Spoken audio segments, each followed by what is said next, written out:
What up, what up? Cards and Cannabis Season 3, Episode 3.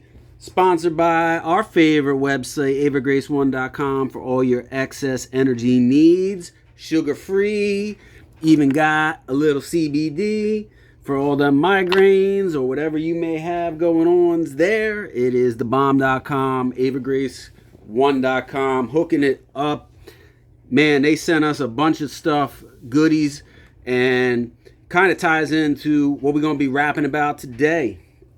Cannabis strain of the day is White Russian. And this stuff has been flying off the charts, becoming a very quick fan favorite. And I love it. It doesn't have real massive buds, but let me tell you what. Gassy. Let me tell you what. Good looking. Little gold hairs in there. You know, real dusty. Sativa. Bomb.com. Let me tell you what. Check them out on Leafly. It is one that will get the job done. If you got one of them days, but they ain't over yet, and you gotta push it along, that's it, man. White Russian is getting up. This one, I'm like Sunday driver for me. That was a hybrid, I believe, that back in the day, that was a real good kicker for me. And it's Friday, bro. It's Friday, and I just got done working my job. And be like all y'all tonight, just chilling back. Got a bunch of pre-rolls already made. Somebody gave me this device. And needless to say, it's one of them ones that's got a grinder. And then, let me see here. You put the pre-rolls in there. You know, it don't work. Put the batteries in. It's charged. Blue light is on. And it just didn't do anything. It's supposed to vibrate and shake. And I got bud falling out on the floor. Oh, man. We don't like to waste bud. I care less if I work for a company or not and have the dream job. Been waiting for it my whole life. I've had many jobs in the day. Whatever it takes, man. That was the brand when I started my business back in 21 years ago. And needless to say, we never wasted bud. It's a big no-no. And yeah, it brings us here to today. So, listen, they just sent us a whole bunch of supplements. And the supplements are tied into health. And for a long time, you know, working out in gyms, dudes, you know, hitting it heavy. You always knew the guys that were geared up versus not. Good friend of mine is what I believe to be top 5 in the world right now. He's the Arnold Classic champion. It was 2022, I believe, Nick Walker. Grew up with him here. And we went to the gym. I remember when he was 16 years old, probably 220 at the time, and just watched his transformation, amazing transformation.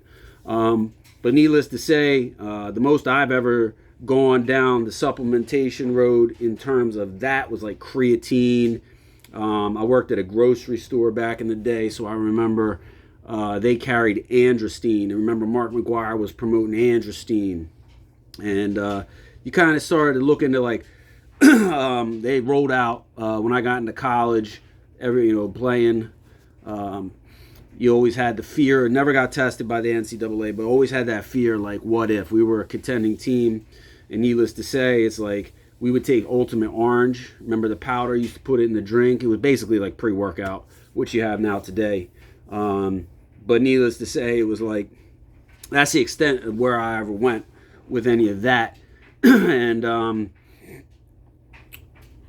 fast forward, you know, getting around 40, you start to think a little different, and you start to wonder, man, maybe should I be cleaning up this, that, in the diet, you know, get rid of like red meat, reducing inflammation moving forward. Maybe not as drastic as saying vegetarian, vegan, but somebody paved the way in the respects that they made the highest level, and that's what I want to do the card view today. Nick and Nate Diaz. man, the Diaz brothers, are they legendary or not? And to be honest, you can't say one over the other. They're both very, very, very good at what they do. When it comes down to skill and talent, I honestly have to say that may go to Nick. I mean, when you see from a martial arts perspective, right? When you're looking at the overall total package, I ain't messing with either of these cats. Real rap. I mean, respect, obviously, to anybody and everybody, but needless to say, when it comes down, if we were ever put on the gi and get in the dojon, these are two guys that you definitely would want to spend more of your time learning from than fighting. But Nick, man, the classic scene with the nunchucks, I mean, that's something that, just to be honest, takes hundreds of hours of practice and hand-eye coordination at levels that most people can't understand. I remember the first time my Sifu and my Sibak rolled hands, and mind you, one was a 25-year prison guard at Graterford. If you don't know Graterford Prison, in the movie Law Abiding Citizen, that's where Gerard Butler was being held. It is not the prison you want to be at in the area. Real rap, you know. You hear of like Gladiator School, things like that. They take the crazies, and that's not just for Philadelphia County. That's for the whole state of Pennsylvania, I believe. So you got the state, what do they call it? Not state college, but the state prison up there is supposed to be, whatever. I don't want to get into that. But needless to say, my Sifu was rolling hands with my Sibak, and his name was Tony Watts. He was Source Magazine's Bodyguard of the Year on multiple occasions. Most notably bodyguarding for Rodney Jerkins, who was one of the first billionaires that came out of that hip hop era. Amazing story, you know. Guy signs a deal with Sony. Sony's really not even looking at him hard, and he ends up getting like 90 or 95% of all the work that he did through Sony, through the music industry. And needless to say, I think he signed Master P maybe, or had some affiliation there. And you know what type of money they're throwing around, like him or not. But my Seabach was no joke, brother. I mean, when you talk about a guy that was built like Nick Walker, you know, jacked. I mean, we're talking Army Ranger, served in Vietnam, and had flexibility. That is... And, I mean, it was just crazy. And watching my Sifu, 5'8", Filipino, both in their 50s. And Sifu maybe 180 pounds max, soaking wet. And these two rolling hands, it was like something you would see on Saturday morning back in the 80s. You know what I mean? The Kung Fu was coming out of the woodwork. And just to be able to touch hands, my Sifu Peepaw Hill, you can look him up in the Kung Fu Hall of Fame, but literally it's Ip Man, it's Moyat, and Peepaw Hill. I'm just saying, when you're three deep rolling hands with the gentlemen that were inspirational to Master Bruce, come on now. Come on. And Sifu P, you know, but this is Nate Diaz, and Nate Diaz is one of my favorites, man. I love him. And I wish he would not have taken the Jake Paul, but it was probably a deal he couldn't resist. There ain't no shot in the face of God's green earth that Jake Paul would stand a minute with either of the Diaz's in the octagon. And we're talking straight up no punching.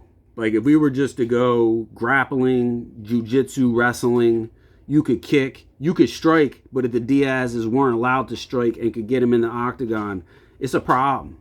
I mean, that's how good these guys are at jiu-jitsu. And a good buddy of mine is world-renowned jiu-jitsu coach here in South Jersey. Let's just put it this way. Black belt under Ricardo Almeida. And we're talking trains with all the guys from this area, from Frankie Edgar to Chris Weidman.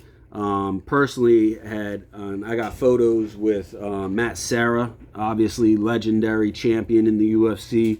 Only one of, I think, 2 or 3 losses that George St. Pierre ever suffered in his career was Matt Sarah. I think they're 1-1. They came back, ran it back, and St. Pierre won. But needless to say, these dudes are not to be played with. I mean, they're martial arts respectively in all different categories. I remember being next when I was personal training at the gym that I was working at. Right next to us was Ken McKenzie, and for karate, very high level black belt. Don't quote me on how many black belts he has in his craft, but had a world record for breaking 13 cinder blocks. Like, bro, when you can put your fist through 13 cinder blocks, man, that's scary. You know, the dude was, I think, 6'3", probably pushing closer to 300 pounds than not. And if a dude can hit like that, bro, you got a problem. You got a big problem.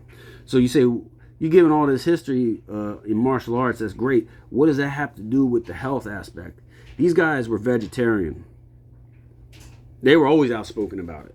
Vegan, or whatever it is. I don't know what the difference between two is, but whatever. But needless to say, is like, I started to transition, and when I started to transition from whey-based proteins to plant-based proteins to reduce the acidity and toxicity in my body by getting rid of red meat, by getting rid of dairy, you know, supplementing that. I don't think it's necessarily, it's more of a lateral move if you go to almond milk. I like the unsweetened almond milk. They cut a lot of the sugar out. I'm not going to go quote me and say that's a better alternative. We'll just call it a lateral move for now. But man, you know, I wake up and I'm feeling good now. You know, no inflammation, no soreness. Here was my big concern. Was I going to lose my strength? And the answer is no. Okay. I was still able to do my sets with the weight that I was using when I was taking a lot of high, heavy bovine or whey proteins, you know, milk-based proteins.